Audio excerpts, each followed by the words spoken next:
Olá, meus queridos amigos. Voltamos dos nossos estúdios virtuais para conversarmos com vocês no nosso programa Episódios Diários. Hoje a nossa amiga Flávia está aqui conosco, mas para gravar uma série de programas, mas teve um imprevisto e vamos aqui continuar nossas gravações, os nossos programas para estar com vocês aí diariamente, trazendo mensagens da nossa queridíssima Joana de Ângeles, Espírito, do nosso livro Convites da Vida, uma psicografia de Divaldo Franco.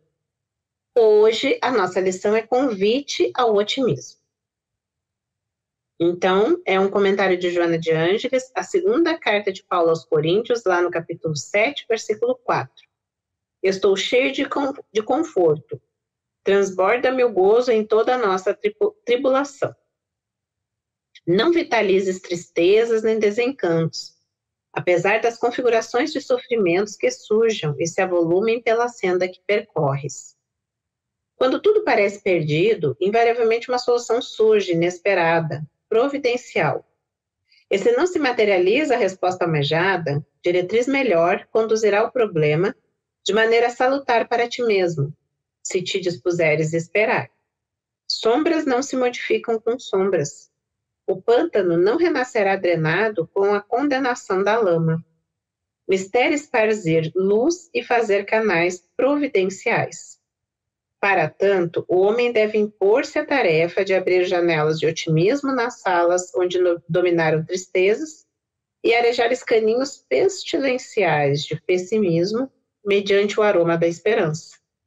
Pessimismo é enfermidade que engendra processo de psicose grave por antecipação de um mal que talvez não ocorrerá. A cada instante, as circunstâncias geram circunstâncias outras. Fatores atuais compõem fatores futuros, dependendo da direção que lhes imponhas.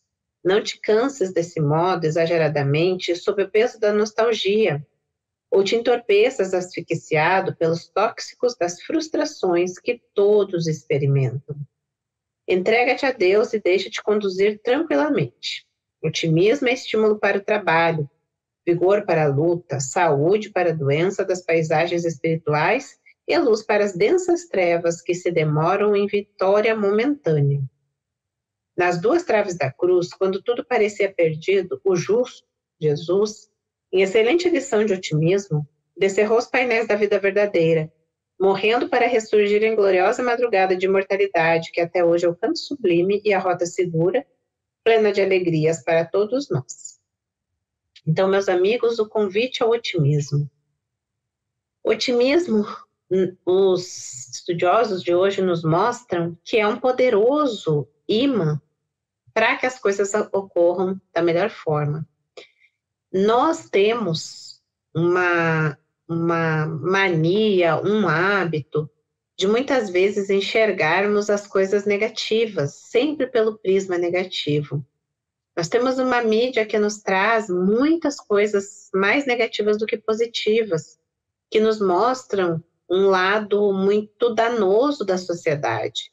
E, às vezes, nós nos enganamos e achamos que tudo está perdido, que não temos mais ninguém honesto, não temos mais ninguém bom, não temos mais ninguém com boas intenções, mas é muito diferente disso.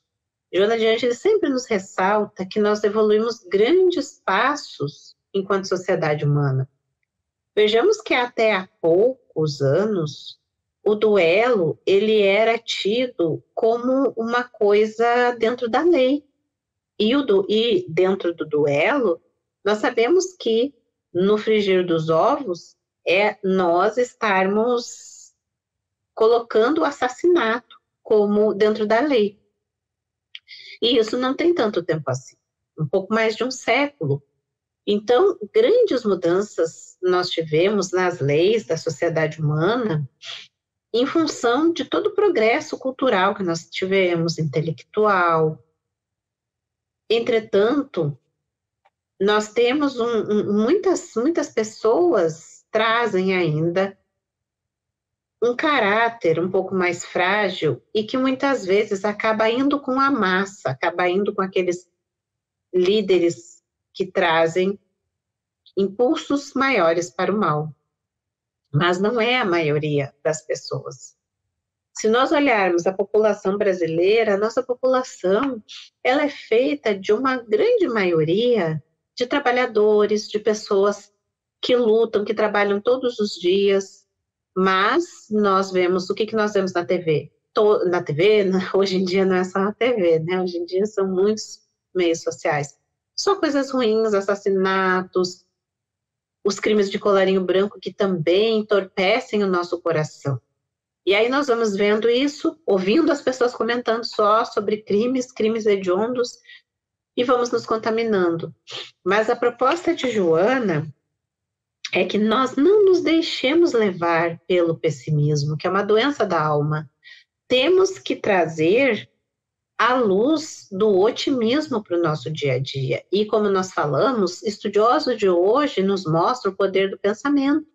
O que o pensamento é capaz de fazer e que lá no Evangelho segundo o Espiritismo já trazia essa questão da fé, que a gente pode trazer aqui como a força do pensamento. Então, meus amigos, Joana nos fala que sombras não se modificam com sombras. É como se nós quiséssemos apagar o fogo com a gasolina, dizendo, quando nós vemos e comentamos e não nos deixamos olhar as coisas boas da vida, olhar o sol, olhar a natureza, olhar o quanto nós já avançamos, e uma das coisas que demonstra a evolução humana é o cuidado que o ser humano tem com o meio ambiente, é o cuidado que nós temos hoje com os animais, quantas ONGs, quantas pessoas que se engajam nessas causas. Então, meus irmãos, lembremos, que pese ainda ter muito desmatamento, ainda ter muitas coisas negativas que danificam o nosso planeta, por exemplo, nós temos uma gama enorme de pessoas lutando a favor da natureza, das causas, das boas causas, uma infinidade de ONGs, uma infinidade de casas religiosas, uma infinidade de pessoas envolvidas no bem. E olhemos essas coisas boas. Olhemos, eu já citei aqui o site Só Notícia Boa. Entrem lá, www.sonoticiaboa.com.br. Vocês vão ver a quantidade de coisa boa que as pessoas fazem. E nos engajemos nessa grande causa do bem, nessa grande causa do otimismo, de olharmos as coisas com esperança, com alegria, de acordo com o que Jesus nos ensinou. A esperança em dias melhores, não esquecendo que Jesus está no leme, é o governador espiritual do nosso planeta, é quem governa o nosso planeta, é quem dá as diretrizes. Em que pese nós olharmos os políticos e pensarmos, são eles que estão dando as diretrizes. Sim, são eles, dentro do seu livre-arbítrio, mas tudo obedece a uma ordem e nada é por acaso. Então, meus irmãos queridos, lembremos que tudo pode mudar e o nosso pensamento positivo ajuda na mudança positiva. Como Joana de Ângeles nos fala, se um pensamento negativo vem, substitua-o por um pensamento positivo. E nesse nosso constante mudar de pensamentos negativos para pensamentos positivos, também mudaremos o nosso hábito, trazendo o otimismo, como Paulo de Tarso nos aconselha para o nosso dia a dia. E é isso, meus amigos. Até a próxima.